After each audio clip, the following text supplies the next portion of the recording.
రాజశేఖర రెడ్డి గారిని చూశారు మీరు, ఆయనతో కూడా పరిచయం ఉంది మీకు. అంటే ఇక్కడ ఆయన తనయుడు జగన్మోహన్ రెడ్డి గారిని కూడా చూశారు. ఇద్దరి మైండ్ సెట్ ఎలా ఉంటుందంటారు? ఆయనకి నాకు పోలికలు ఎలా ఉంటాయి? ఇప్పుడు ఒకటండి, నేను అందుకే ఇంతకుముందు చెప్పాను,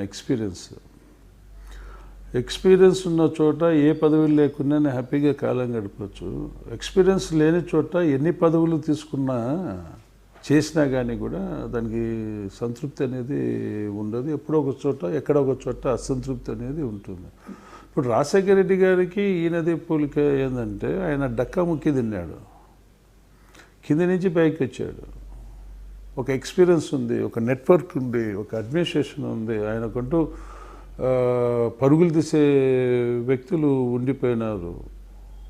కానీ ఇక్కడ ఆయన నమ్మితే ఏ సిస్టమ్ అయినా ఆయన నమ్ముకోవాల్సిందే.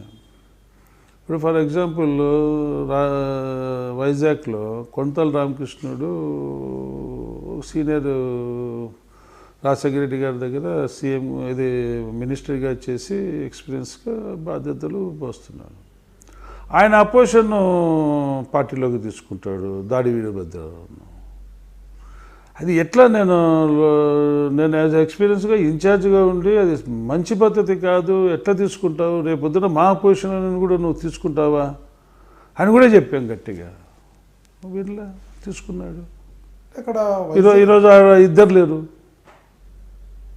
అక్కడ వైజాగ్లో ఆ రోజు విజయమ్మ గారు ఓడిపోవడానికి దారితీసిన కారణాలు అసలు విజయమ్మ గారిని ఆడ కంటెస్ట్ పెట్టాలనే ఆలోచన ఎవరితో చేశాడు? మేము సీనియర్స్ మాతేం ఆలోచన చేయలే. ఆయన ఒక నిర్ణయం తీసేసుకున్నాడు, చెప్పేశాడు.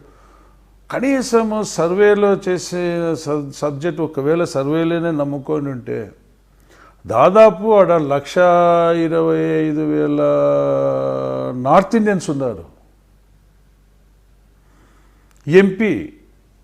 ఎంపీకి నువ్వు కంటెస్ట్ చేస్తున్నావు, ఎమ్మెల్యే కంటే ఆ 1,50,000 డివైడ్ అయ్యే పరిస్థితి ఉంది. ఎంపీకి కంటెస్ట్ చేస్తాను, ఆ 1,50,000 ఓట్లు 1,25,000 ఓట్లు సాలిడ్గా మోడీ ప్రభుత్వానికే పడతాయి.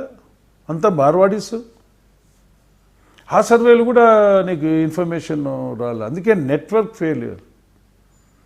నెట్వర్క్ లేకపోవడం వలన అసలు విజయమ్మ గారిని ఆడ పెట్టడం అనేది మాకెవరికీ తెలియదు, మాతో చర్చలు జరగలే.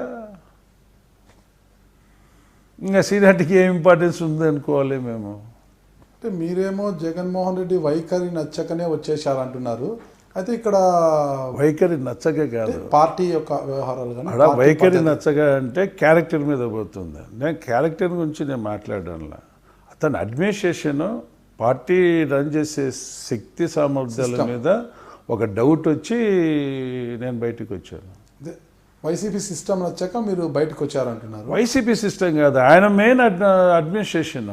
వైసీపీ సిస్టమ్ ఉంది, లీడర్ ఏం చెప్తే సిస్టమ్ అంటేనే లీడర్ కదా, లీడర్ అంటేనే వైసీపీ అలా లేస్తుంది. ఎప్పుడు అధినేత ఆయనే కదా. పార్టీ అధినేత అయినంత మాత్రాన ఒక పద్ధతులు ఉన్నాయి. ఒక నిర్ణయం తీసుకునేప్పుడు 10 మందితో ఆలోచన చేసుకొని నిర్ణయాలు తీసుకోవాలి. ఇది పార్టీ అనేది నీ ఒక్కరి సొత్తు కాదు కదా. ప్రతి ఒక్కడు కష్టపడితేనే కదా, ప్రతి ఒక్కడు కోట్లు ఖర్చు పెడితేనే కదా, ప్రతి ఒక్కరు ఇమేజ్ మీదనే కదా. నీ ఇమేజ్ ఉంటుంది, అంతో ఇంతో కంటెస్ట్ చేసిన వాని ఇమేజ్ కూడా ఉంటుంది కదా. వానికి పార్టీ నాది అని అనుకోవాలి కదా. పార్టీ అధ్యక్షుడైనా ఆ ఫీలింగ్ నువ్వు ఇవ్వాలి కింది క్యాడర్కు. ఇన్ని రోజులు 2 సంవత్సరాలు రాజకీయ సర్వేలు చేస్తున్నామంటే ఈ రాజకీయం మీది అనే చెప్పబట్టి మా కార్యకర్తలు ఇన్ని సంవత్సరాలు ఉండగలుగుతున్నారు, వాళ్ళు అలా ఎంజాయ్ చేయగలుగుతున్నారు. కాబట్టి ఈరోజు నేను ఏ పార్టీలోకి పోయినా నా చుట్టే వస్తున్నారు. ఆ ఫీలింగ్ పార్టీలో ఉండే వాళ్ళకి ఇవ్వలేకపోతే ఇంకా నువ్వు ఎవరికి ఇమేజ్కి ఇస్తావు?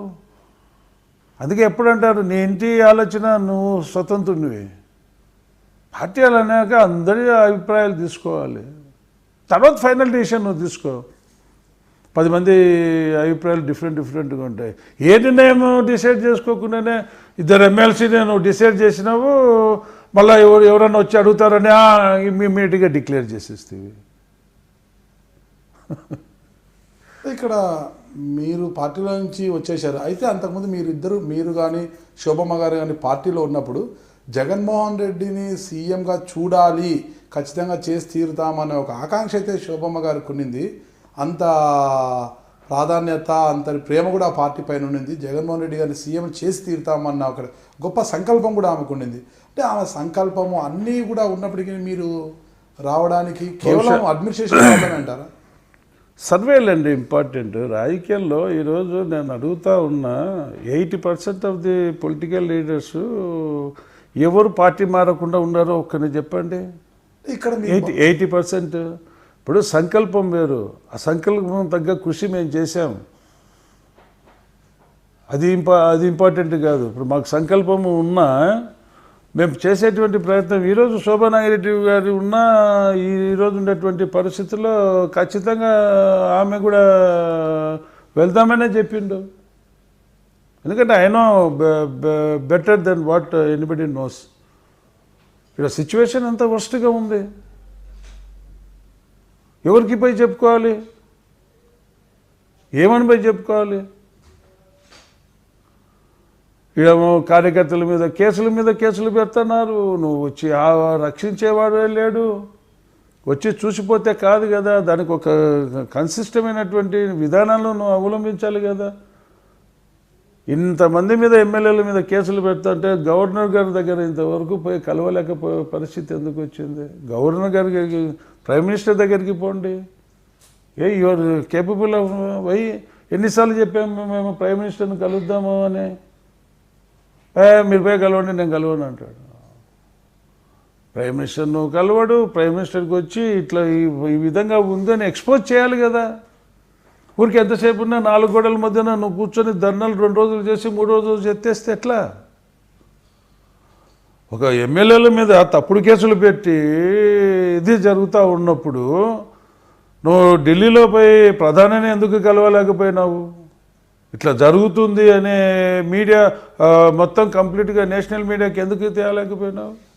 ఇవన్నీ కార్యకర్తలకు ఏమని సమాధానం చెప్తావు? ఎట్లా కాపాడుకుంటావు? అనంతపురం జిల్లాకు చెందిన వైసీపీ గుంతకల్ అభ్యర్థి వెంకటరామరెడ్డి గారు, ఆయన కూడా మీరు పార్టీ నుంచి వెళ్ళినప్పుడు కూడా ఏందన్నా ఇంత పని చేసావు, కర్నూలు జిల్లాని నీ చేతిలో పెట్టారు జగన్మోహన్ రెడ్డి, నువ్వు ఇంత పని చేస్తావంటే నువ్వు బాగా చెప్పావు వెంకటరామరెడ్డి, నా తిప్పలు నాకున్నాయి, ఆయనకేం కోట్లు సంపాదించి పెట్టుకున్నాడు, నేనేం సంపాదించినాను. నేను పార్టీలో ఉన్నప్పుడు వెంకటరామరెడ్డి గారు నాకేం ఫోన్ చేయలేదు. నేను జగన్మోహన్ రెడ్డి గారిని కూడా ఎప్పుడు ఎక్కడ విమర్శ